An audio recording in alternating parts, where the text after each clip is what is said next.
Hi everyone, my name is Gabriel and this is the Hour of the Raven, your channel for everything Ravenloft, RPG, Dungeons and Dragons, and horror. Today, we'll delve deeper into the psychology of the created and understand how the minds of these creatures are shaped and perverted by the psychic connection with their obsessed creators. Before we begin, a brief announcement. Recently, I launched a poll in the site posts, and I would very much like to know the opinion of the audience of this channel.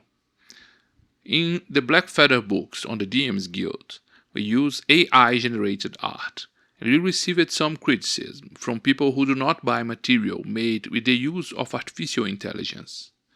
In our most recent book by the Hour of the Raven, The Return of the Black Rose, we did not use any AI on the artwork, and all the art was created by my colleague and co-author Leandro Zerbinati. This time, we received some criticism questioning the quality of the art used, and requests for us to return to using AI in the next book. We have other projects on the way. Are you interested in, or have you already purchased, the books and projects that we publish on DM's Guild?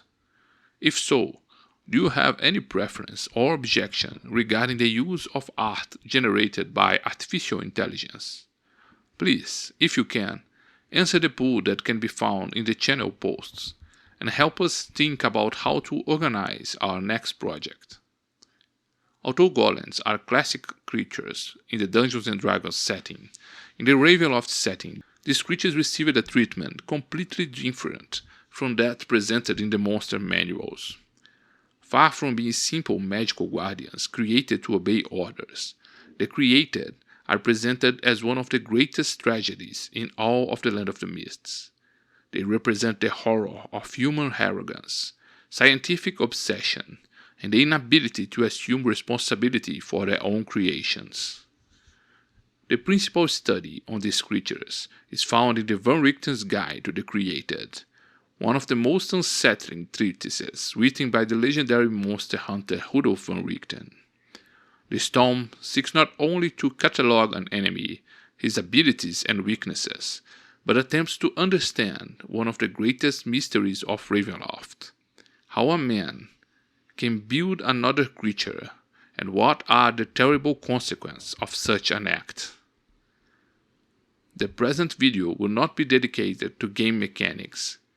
Just as in our previous episodes, we will draw on our inspiration mainly from the old Ravenloft supplements published for AD&D's 2nd edition, using them as the basis to understand the nature of these creatures.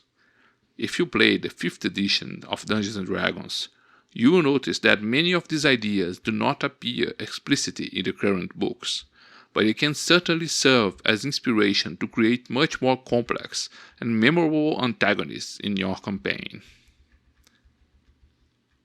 In this second episode, we will address the psychology of golems, and we will study the development of their minds and their views of the world. Are you ready? After Mordenheim's experiment, we awaken in his laboratory as flesh golems, without memories of our previous lives. Pain and confusion are all that remain. We are despised by our Creator and left in the care of a servant, and then forgotten in his mansion. In the depths of Mordenheim Castle, we are forgotten. Although we do not encounter our Creator again, we can somehow feel how he despises us, and how we are relegated as lesser creations, unwanted byproducts of other, more important projects. Glimpses of our past life come as confused memories, and only increase our despair and confusion. The only consolation we find is in the books and treatises about constructs, which help us understand our own afflictions.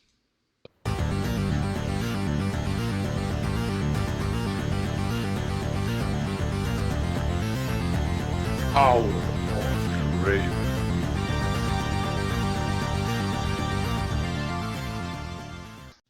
The greatest mistake, and perhaps the most tragedy surrounding the created, might be the belief that these creatures, animated by the obsession of their creators, possess a psychology and mentality like those of their creators or of other mortal creatures. Many obsessed creators begin their process of madness and obsession, wishing to bring some loved one back to life, or to satisfy a desire for companionship, fulfilling some profound emotional need. Others see in their work nothing more than the pinnacle of their own genius and madness, and expect their creations to worship them as gods, as a protective father, mentor, and master. However, most creators of golems court tragedy and face great disappointment when they risk animating life into an inanimate object. To this day, the origin of the spark of life that animate these bodies is debated, and that which inhabits the created certainly possesses a new and incomprehensible personality. Although it is possible, through mystical or scientific means, to transfer the soul of a creature into the body of a golem, and even for these beings to retain part of the memories of their former bodies, the reality is that each construct is a new creature, and its personality and mentality will be shaped from its new condition.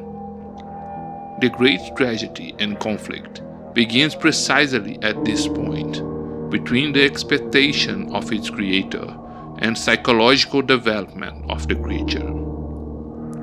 Although each created is a unique creature in its own way, the truth is that most of them go through a similar process of psychological maturation, which inevitably ends in suffering and tragedy. The great monster hunter, Rudolf von Richten, began to recognize a pattern in these stages of a golem's development, noticing that even creatures made of different materials and created for different reasons eventually go through similar process of maturation of their minds. Although this is not an absolute rule, the repetition of this pattern is so frequent that it is possible to organize a model of the emotional development of constructs. The mind of the created passes through 5 major stages throughout its existence: dependence, confusion, betrayal, contempt, and finally hatred. More than simple emotional states, these phases represent a slow transformation in the way the created understands itself, its creator, and the rest of humanity. Every new creature begins life in a state of absolute dependence, and with golems it is no different. When it awakens for the first time, the golem knows nothing about the world. Its mind does not understand language, does not recognize objects or social rules. Its body is strange and alien to its newly developed consciousness. This sensory avalanche is frightening. Like a newborn, the creator depends entirely upon those around it to survive and understand reality. Unlike many newborns warmly received by loved ones and the comfort of their parents, many constructs are received by insane creators, consumed by scientific curiosity, madness, or supernatural delusions. This turbulent relationship is only aggravated by the profound psychic bond that creator and creator share. At first, the obsessed creator constitutes the entire reality that the created knows. The creator becomes simultaneously father, teacher, protector, and the only link to the outside world. An intense and profound bond is established, while the creator seeks to please its creator, understand his orders, and learn from him. Each demonstration of approval becomes a reason for enormous satisfaction, and each gesture of disapproval produces profound anguish. This innocence and obedience, derived from fear and respect, might last for a few weeks or even a month. The psychological development of a golem is very different and accelerated in comparison with that of a mortal creature. Unlike a living being, its body is already completely developed and will not be transformed by the passage of time, and only its mind passes through these different stages of learning. In many cases, when the soul of a once living being is drawn into the body of a construct, or even if its living brain was transferred into this new creature, the construct begins to be afflicted by terrible visions and traumatic nightmares of a previous life. This phase is usually interpreted by creators as a definitive proof of the success of their experiments. The creature demonstrates obedience, reverence, and learns quickly from its master. However, this short period is always destined to end when the creature begins to experience the world around it and perceives how it does not fit in. The second stage of confusion begins gradually and almost imperceptibly. At a certain point, the creator begins to explore the world beyond the limits of the laboratory or workshop where it was created, driven by curiosity. Each new experience broadens its understanding of reality, but also reveals its isolation. They learn languages and observe the life around them. They perceive how interactions between living beings are expected to occur, and how their own appearance and nature cause only repulsion, fear, and horror in those around them. Their minds are taken by questions, doubts, and rejection, and most creators are not prepared to deal with the existential doubts of their creations.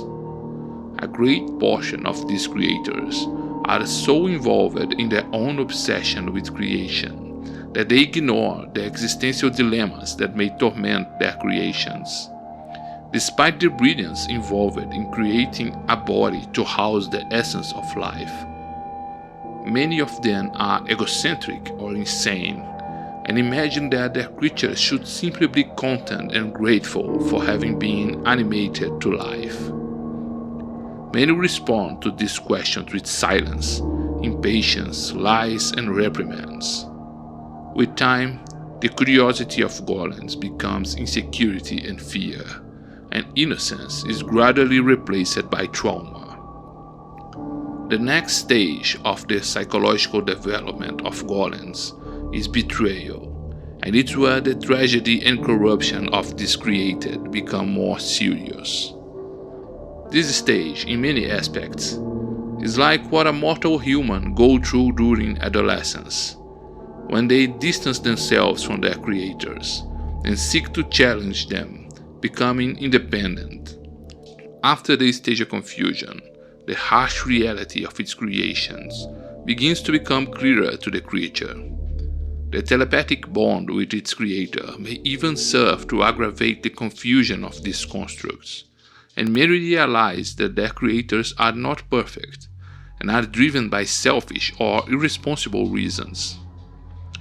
Some perceive disappointment, repulsion, shame, and regret in their minds, and little by little discover that isolation, prejudice, and rejection will always await them. All these frustrations eventually overflow, and the golems end up turning against their creators. Learning more about their own bodies and capabilities, the golems discover themselves to be resistant, powerful, and robust, and test their limits. They quickly realize that they are not dependent on their creators, and in most cases they are able to feel how their capabilities are a cause of fear in the mind of their creator. Rebellion grows within the construct, which begins to challenge its creator, straining the relationships until it erupts into conflict. Many creators end up aggravating the situation through their own actions. Some, consumed by guilt and doubts, simply abandon their laboratory and creature behind. Others try to destroy the creature, convinced that they have made a terrible mistake. There are those who want to keep it imprisoned, hidden from the rest of society, treating it as a failed experiment that can never be revealed to the world. For the created, it matters little which of these situations occurred. They all convey exactly the same message, that the one who brought them into the world wishes to distance himself from them. This perception of betrayal is what leads the created to the great act of rebellion and drags it into inevitable confrontation with its creator. When the conflict finally emerges, the stage of contempt begins.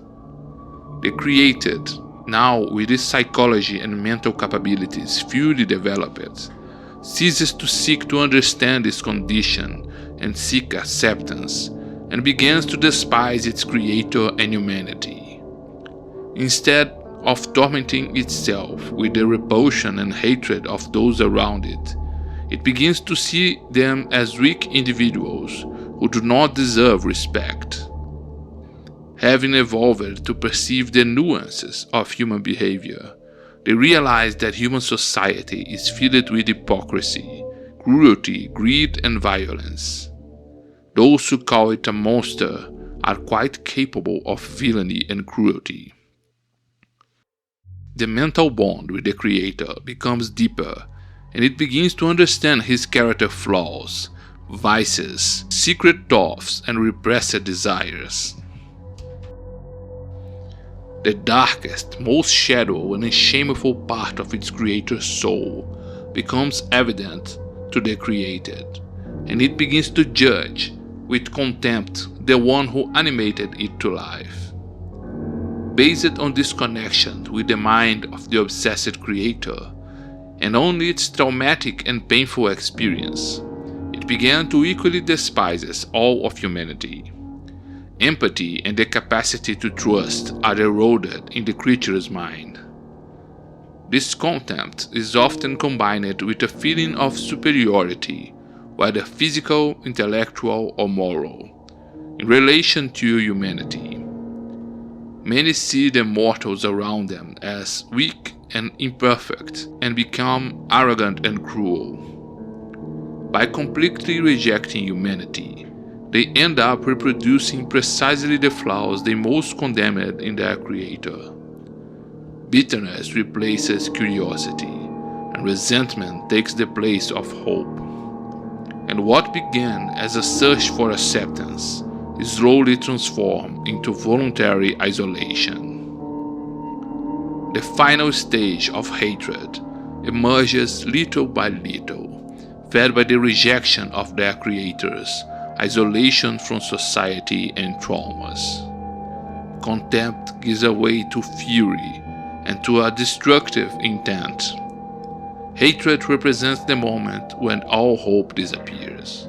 The creator ceases to believe in the possibility of coexistence and understanding. In its dark essence, there is only the desire to repay its creator and the society around it with the same cruelty and violence in which it was received.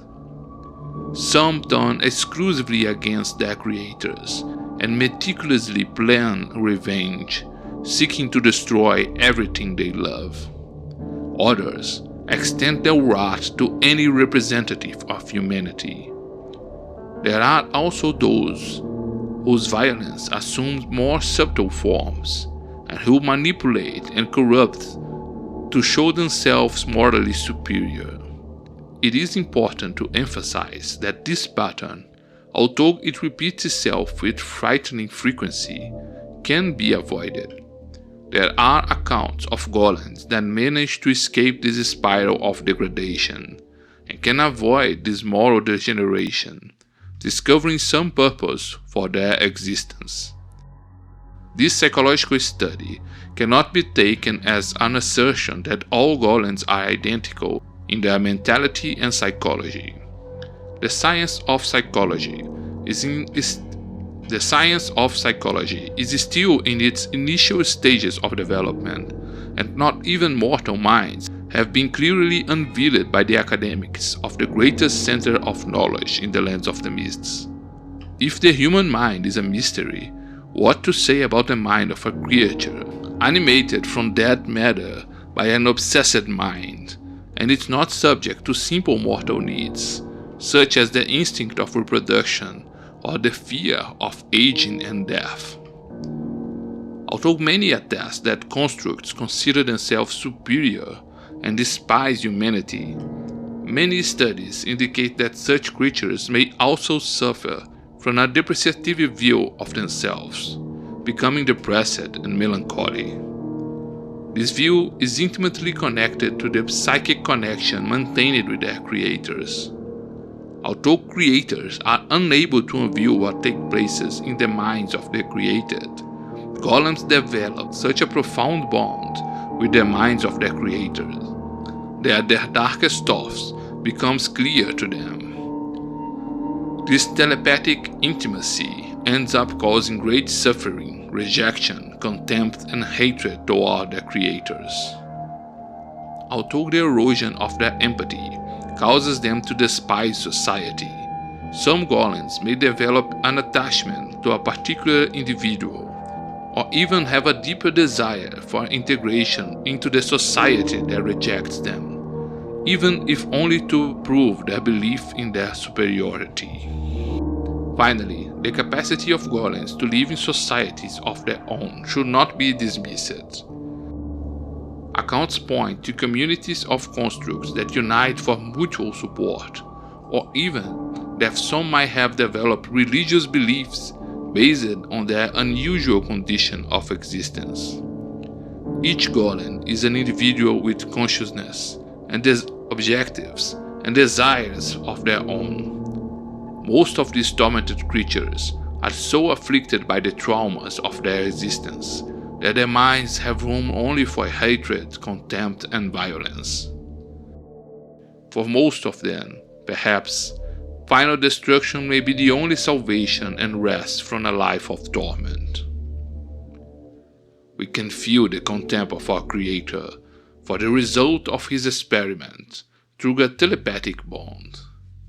We are used because of the regenerative properties of some mysterious diseases that afflicted our body and discarded as lesser creations, byproducts for greater experiments. Our readings about the golems are enlightening and disturbing. Who were we before this cursed experiment? Why can't we not remember clearly? A frustration bubbles within our core, and little by little threatens to overflow into mortal hatred of everything around us. We fight against this feeling of contempt and hatred. We cannot prove to our Creator that He was right, that we are only flawed and limited experiments. We need to know more about our limitations and capabilities before deciding what to do. In a corner of the library, we find a tome that may bring some answers to our doubts, the Van Richten's Guide to the Created. Join us, subscribe to this channel, and activate the notifications, and let us unveil the capabilities and weaknesses of the Created, discovering how to hunt a golem.